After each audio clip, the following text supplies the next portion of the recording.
Bismillahir Rahmanir Rahim. Dear students, Assalamu alaikum and welcome back to Cell Biology, Genetics and Evolution class. Today we are going to discuss recombination.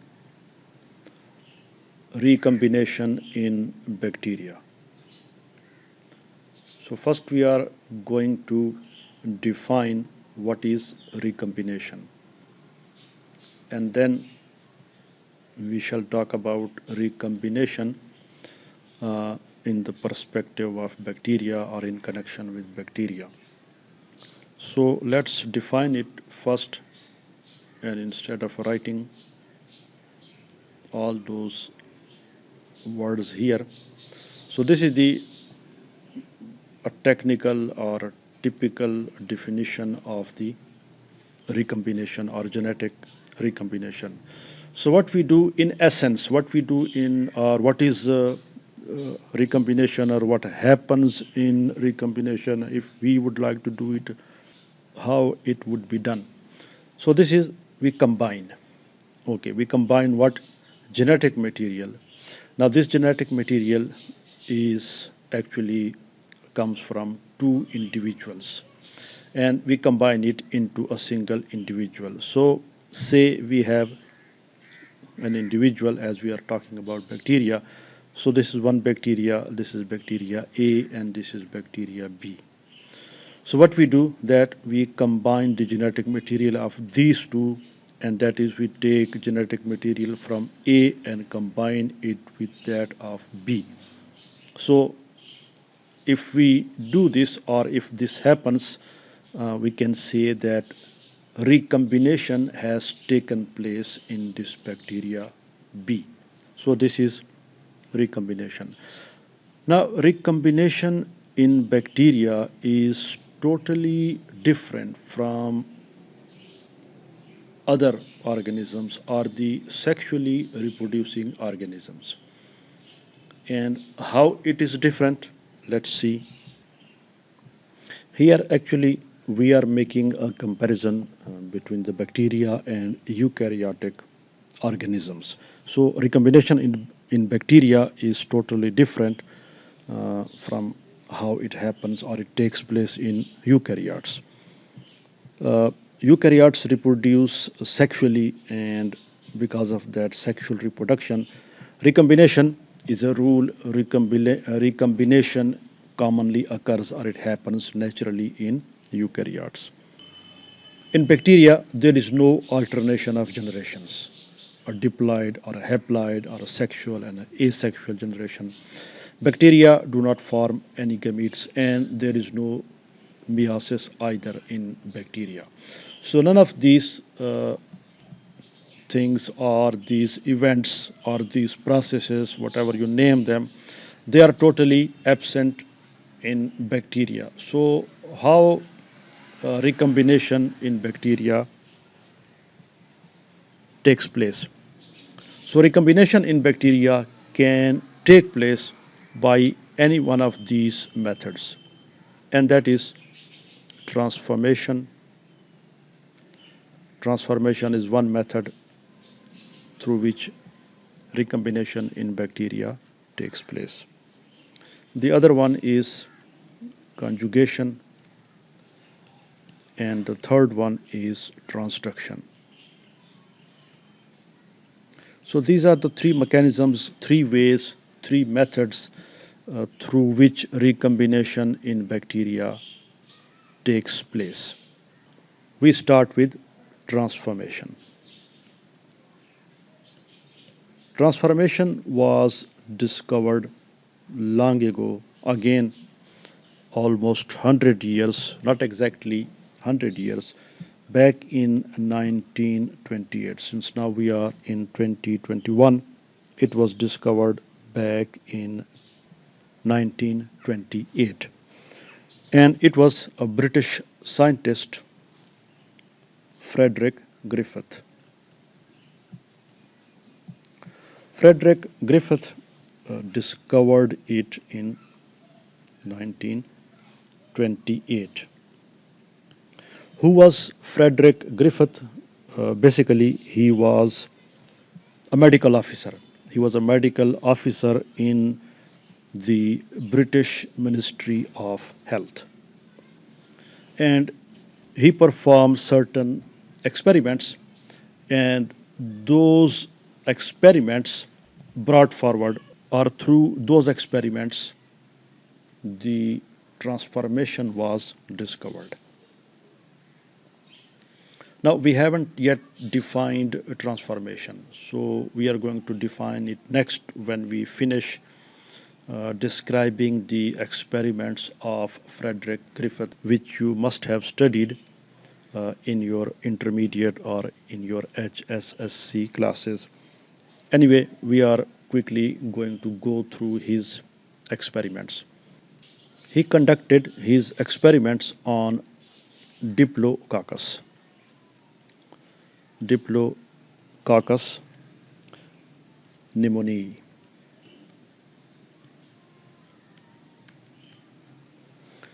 So Diplococcus pneumoniae, as the name indicates, Diplococcus, these are coccus bacteria or cocci, in which the two cells they remain together, or it almost always exists, this particular species, a pair of cells. So this is Diplococcus pneumoniae. At that time, when Frederick Griffith performed his experiments, it was known as Diplococcus. However, now it is known as Streptococcus.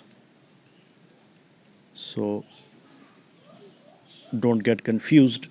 It was Diplococcus in 1928, or when Frederick Griffith performed his experiments, and now it is Streptococcus. But these two names, they refer to one and the same bacteria, not different strains. So don't worry about it. We are talking about the same bacteria. Now these Streptococcus bacteria has two strains, or two kinds. If you remember, we were talking about strains in the previous video when we were discussing genetic engineering, and we were discussing restriction enzymes. So in the naming of the enzymes, we talked about this word strain. So these are two strains of Streptococcus or Diplococcus. One of them is virulent, that is, it causes the disease pneumonia, or it is infectious and it can cause the disease. This is usually known as S-type,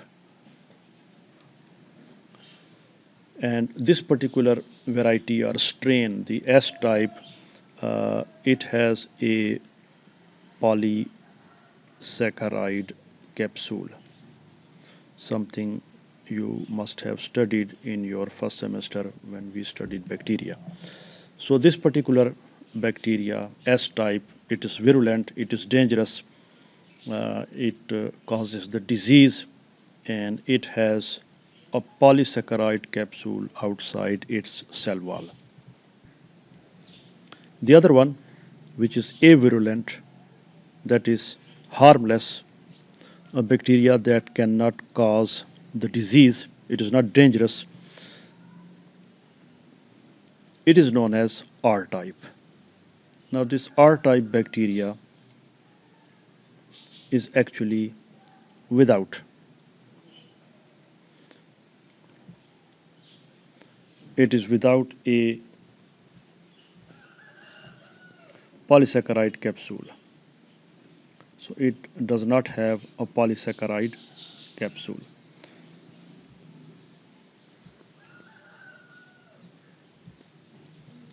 So these are two types or two strains of the Streptococcus or Diplococcus pneumoniae, R-type and S-type. Let's see their images, that how these two bacteria look like. Now this is the first one, the S-type. Now you can clearly see a very large capsule. Now this is the bacteria, these are the bacteria. The black dots, they are the bacteria, and this shaded area outside them, This is their capsule. This is the capsule around them. So they are S type, type 3, S type 3 or type 3S, whatever you like to name them. And now the type 2R. So this is a type 2R bacteria. As you can see, there is no capsule around them.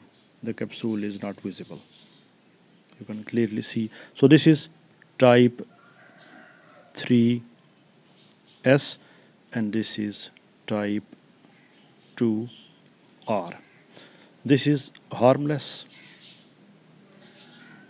avirulent. It doesn't cause any harm. It cannot cause the disease. It is not infectious. This one is virulent, the dangerous bacteria which can cause the disease.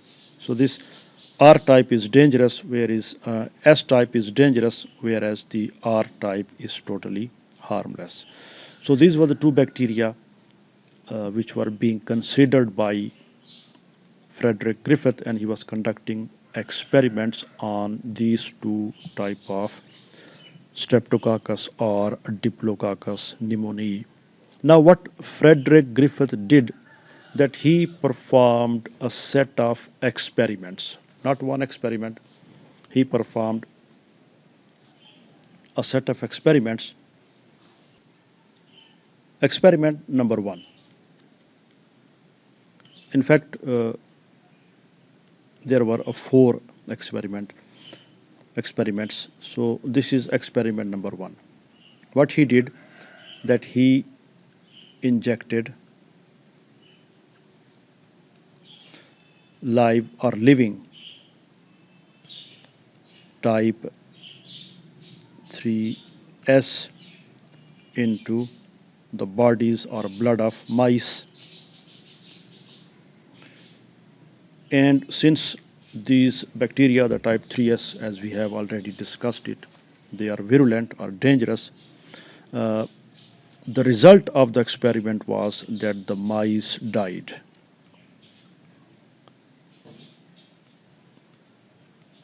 Because of this dangerous bacteria. So the result was as expected. In the next experiment, that is experiment number 2, what he did, that he again, as we say, injected. So he again injected living type 2R in the bodies of the mice. And the result as expected was that the mice were living or they did not die.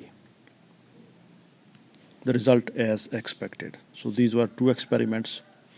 In the first experiment, he took living type 3S, injected them into the mice, blood of the mice, and the mice contracted the disease, and as a result, they died. In the second experiment, he used live or living type 2R, injected them into the mice, and there was no effect on the mice, and they were alive, healthy, and happy. In experiment number 3, he took the type 3 bacteria, type 3S.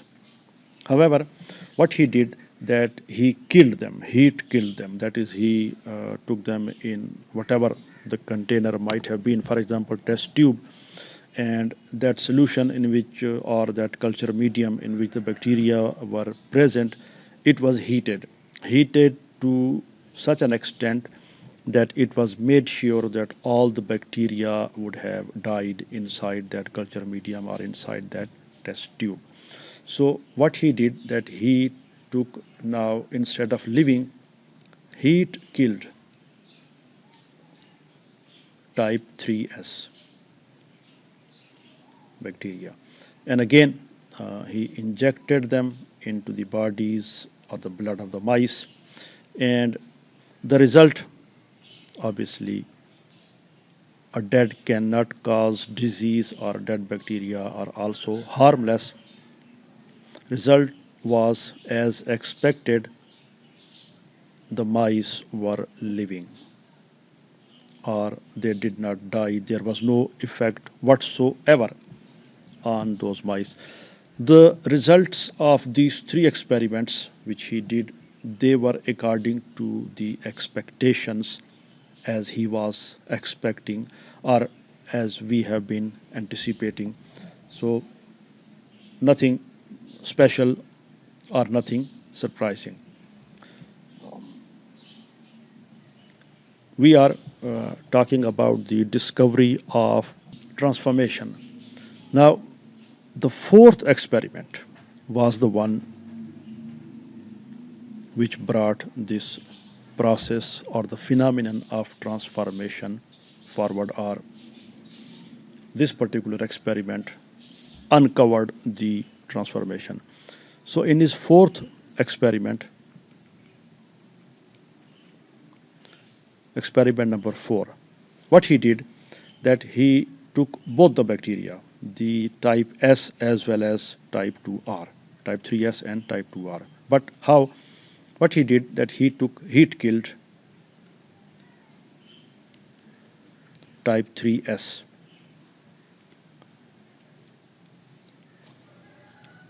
plus living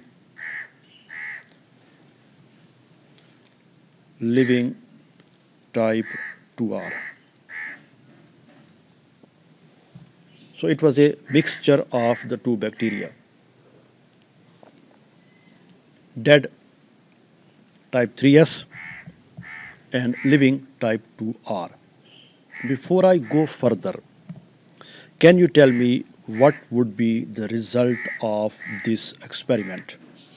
Let me pause the video and I give you a few moments to think and tell me what would be the result. That is, the mice will die or they will remain alive. Okay, so what did you conclude? Yes, you are absolutely right. The expectations are that the mice would remain alive. Why? Because these experiments separately have been already performed by Frederick Griffith. Experiment number 3, type 3S heat killed, no effect on the mice, they remained alive, right? Experiment number 2, living type 2R, no effect on the mice and they remained alive. So he already knew the outcome of this experiment. That is, the result would have been that the mice should remain alive or unharmed, no disease. However, the result was not expected, and what he found out, that the mice died. Now this was a very surprising discovery for Frederick Griffith because the mice began to die. And since he was a scientist, a doctor, and a medical officer, so he inspected or took the blood of those mice or from the bodies of those mice. What Frederick Griffith found were living type 3S. Now, type 3S, as we know, they cause the disease and they kill the mice. They are fatal for the mice. Now, this is not surprising. The surprising thing is, or what made Frederick Griffith think, that where did these type 3S come from? We know that the dead bacteria cannot become alive or they cannot cause the disease. Similarly, type 2R, they are totally harmless. So where did they come from? Obviously, the Frederick Griffith didn't have an answer to this question, that where did this type 3s come from. Since he was a scientist, so he could logically conclude that these type 2R,